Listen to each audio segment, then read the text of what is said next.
So we have 20 minutes and it's going to be jam-packed. Thank you everyone for joining us. So we're going to start with introductions. So thank you for introducing me. I'm Nadia Edwards-Dashti, one of the co-founders of the recruitment agency Harrington Starr, dedicated to finding niche tech and sales talent into financial services and doing it in an inclusive way. It would be great if you introduce yourself, Wincie. Sure. Hi, everyone. I am head of Digital X Technical Workforce Capability. It's a long job title. I don't remember it all the time. But looking after the skills, workforce, and early talent pipelines for our digital and engineering workforce, which is currently at about half the bank. I'm also a founding member of a charity called Tech She Can, which is looking to change the ratio of women going into tech over time. Thank you. I'm Ann Boden. I'm the founder of Starling Bank, a UK digital bank. And I'd like to say congratulations to IFGS for 10 years. 10 years ago, I came out of traditional banking and decided to start a new bank. And timing is everything, because that was the start of fintech, these sort of events. So I'm very, very pleased to be here yet again and learn so much about what's happening today. Thank you, Anne. Christian. Hi everyone, I'm Christian. Day job, I lead our venture team for Bain across EMEA. And day job, I'm founder and CEO of iCubed Investing, which stands for Investing in Intersectional Incredibles. So we provide community connection and capital for LGBTQ+ founders and investors. And we're the first UK and European organization doing this. Thank you. Anton. Hi, everyone. I'm Anton Padmasiri. I'm the founder CEO of WealthOS. We provide cloud-native, API-driven core middle and back office infrastructure to the savings, retirement, and investment industry. Shorthand, we are to wealth management, to what Mambu and Thought Machine are to core banking. Mambu, Thought Machine, and Engine by Starling. And Engine by Starling. Yeah. Sorry about the plug. Absolutely. So we wanted to start by talking about the rate, the pace of change. So we've all been to so many events so far this year. We know that diversity is always going to be on the agenda, which is fantastic. But things have moved quickly. They've also moved slowly. Anne, tell us a bit more. Yeah, well, I had a computer science degree in the early 80s, and I turned up in London, and I've been in the city for 40-odd years.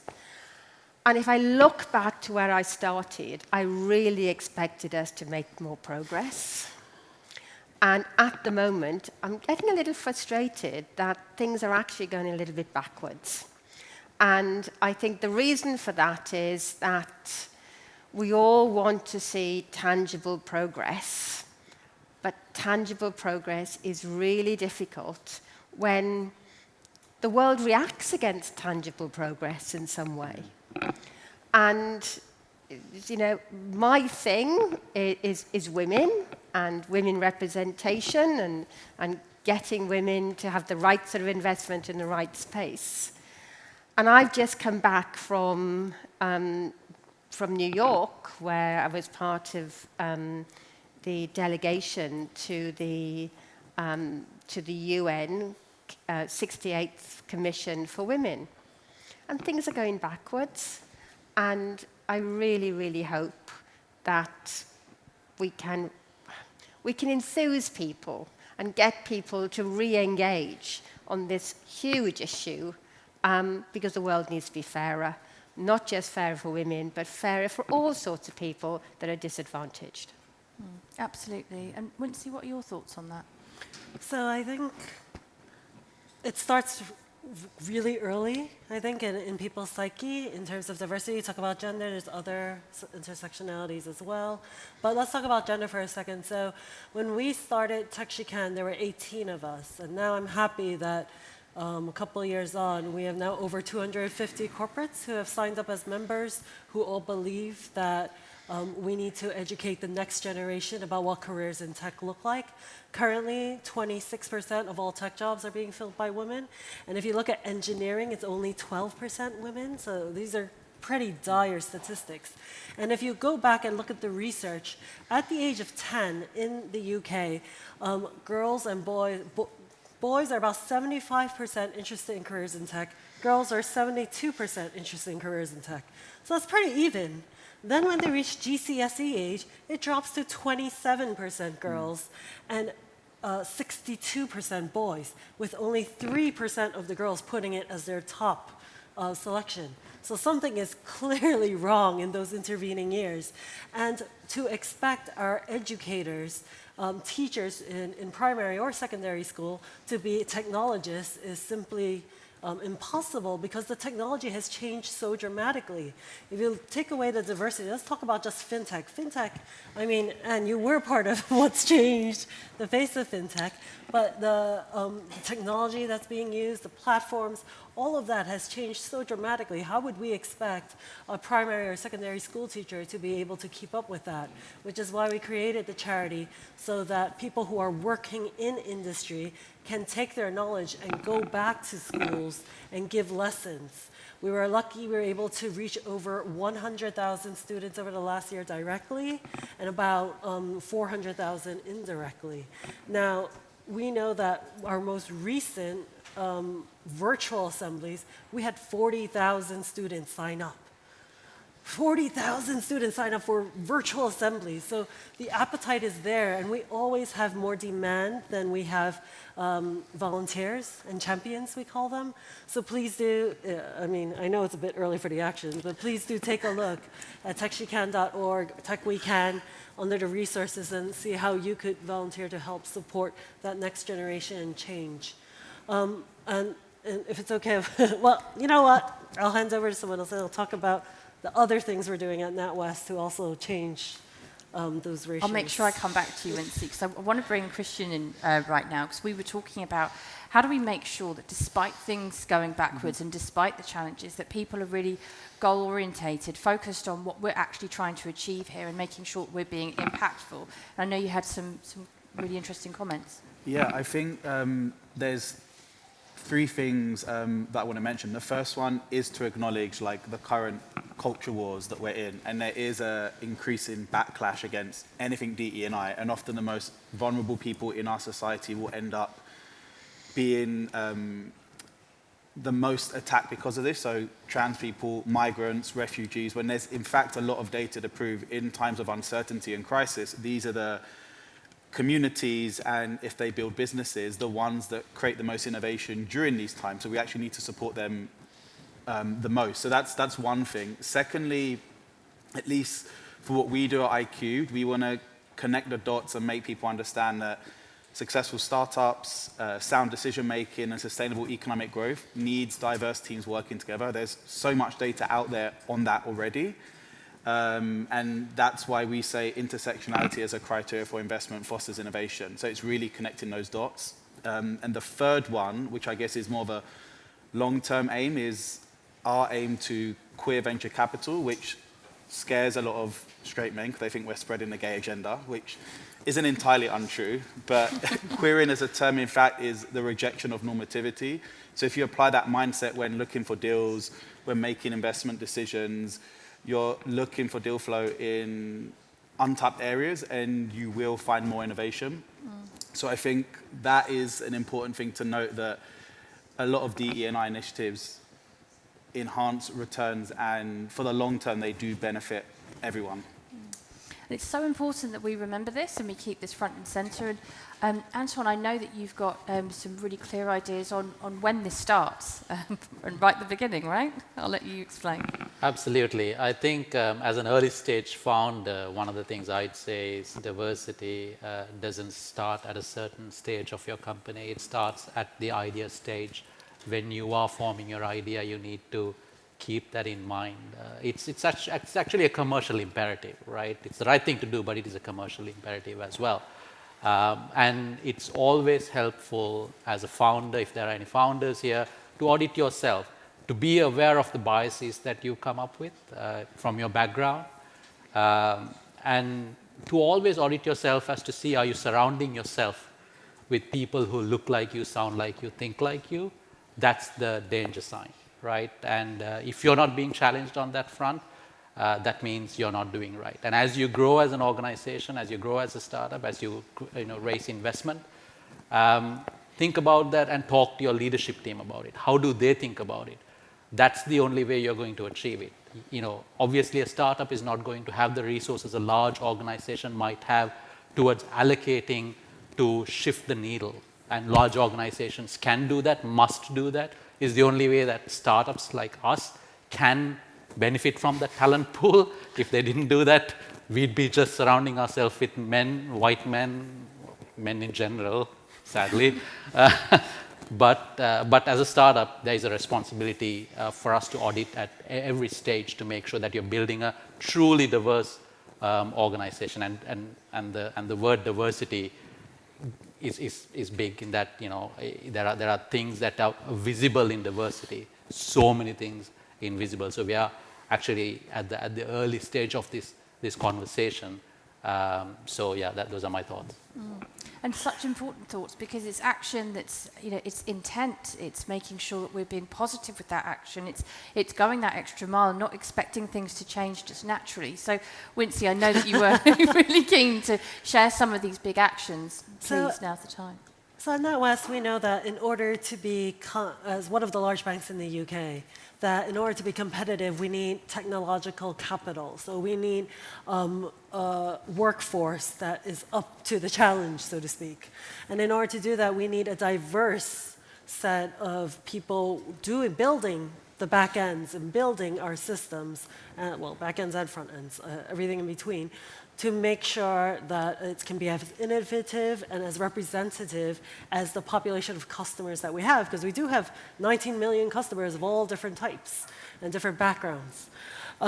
We also knew that the war for talent has been really difficult, particularly in technology. There just simply aren't enough people studying computer science to fill all the demand for jobs that there are in the UK at the moment. So actually, we, as one of the other founders said, we do have a large population of existing talent, and there's also a lot of people who haven't found their way into tech externally as well. So we did two things. First, we looked at our internal staff. We started, or my team started the reskilling program. We've now reskilled over 350 of our staff from all walks of life, whether it's frontline branch or risk or finance or anything, and turned them into software engineers and redeployed them as such, going through the program. Now, it's not easy. It does require a lot of work. However, the amount of investment we've made into these people who already have existing NatWest knowledge. In fact, some of them are even better because they come from frontline facing, so they've talked to customers constantly. So they've actually, one of them just came to me the other week and they said, "Oh my God, Wincie, at first I was so intimidated joining these engineering teams as someone who's already worked for the bank for 20 plus years and has now changed to become a software engineer. However, I realized, wait a second, I'm different in how I think. I know more about the customer than some of these engineers, and this is where I'm adding extra value to the team." So what I want to say is that it's not just doing things for diversity's sake or DE&I's sake, but it is with commercial value and with productivity increases. The other program that we did is we made a quite public award-winning partnership with a company called Code First Girls. They go out specifically to look for women and retrain them as well into careers in tech.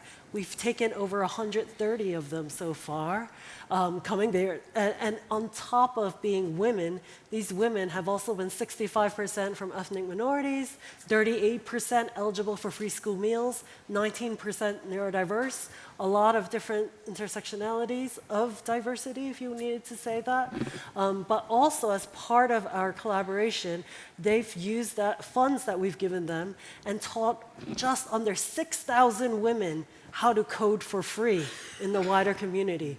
And for me, that's huge. So not only are we bringing in more women to become software engineers, but that we're also able to help the community wider community out there to upskill themselves, because that's direly needed for all those other companies out there who might be looking for diverse tech talent. And it's worth saying that in all the programs we've run, it's been over 50% female. When we give that pathway to them for people to be able to select into a career, then it does make a difference. It does open it up. Amazing. Thank you, Wincie. And Anne, I'd love for you to tell us a bit more about your work, your task force, the work that you've done there and some of the results. I recently was chairing a government task force, a government-sponsored independent task force, looking at women-led high-growth enterprises.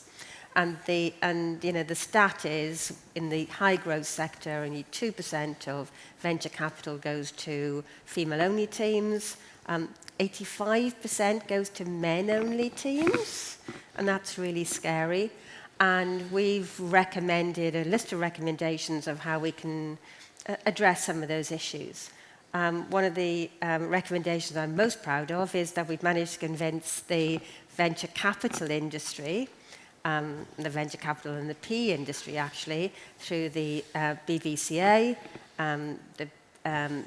to work towards targets, voluntary targets, I'm afraid, rather than mandatory targets for the number of women on investment committees and as investment professionals. So the industry, the venture capital industry, is going to have these voluntary targets where they'll commit to the number of a percentage of women on their investment committees.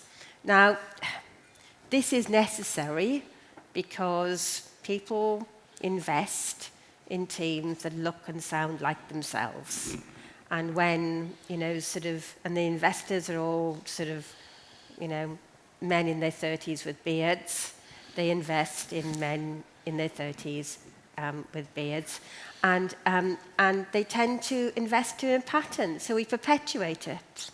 Because they invest in businesses that look like that, with founders just like that, you get more money to that. I really, really hope there's a whole movement across the UK to invest in 5-foot-tall Welsh women.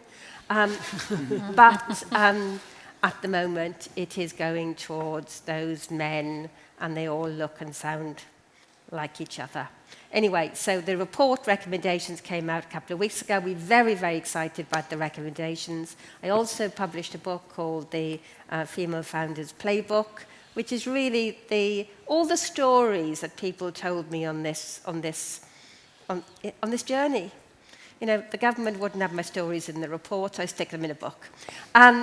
Because wouldn't it be absolutely fantastic if women got their fair chance of founding big businesses? And it is possible. We just need to be given, women need to be given their fair percentage of the funding. And at the moment, it's not happening. Thank you for sharing that. And just before we get to our last question, Christian, I just wanted you to share a bit more on your angel investing and the work that you've been doing. For sure, thank you.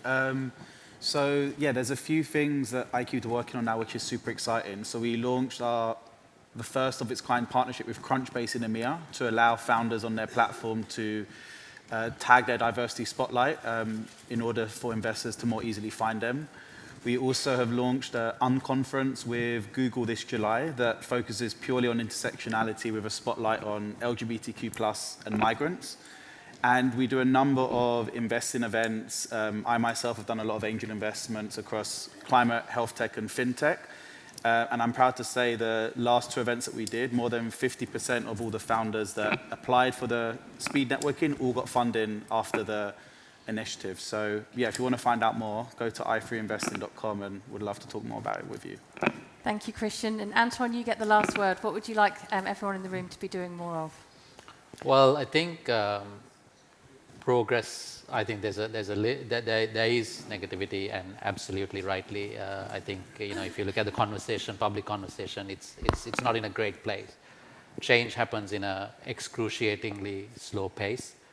I think everyone needs to make it their kind of mission in whatever they're doing people in this room and outside, to keep the mission of progress in mind and make sure that they're pushing it from an early stage startup founder to a board member of a FTSE 100 company.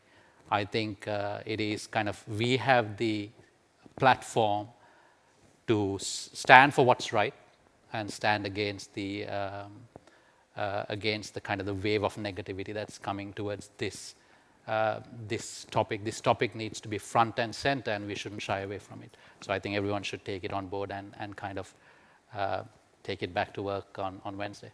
Amazing, thank you. And thank you everybody for joining me on stage today. Thank you everybody.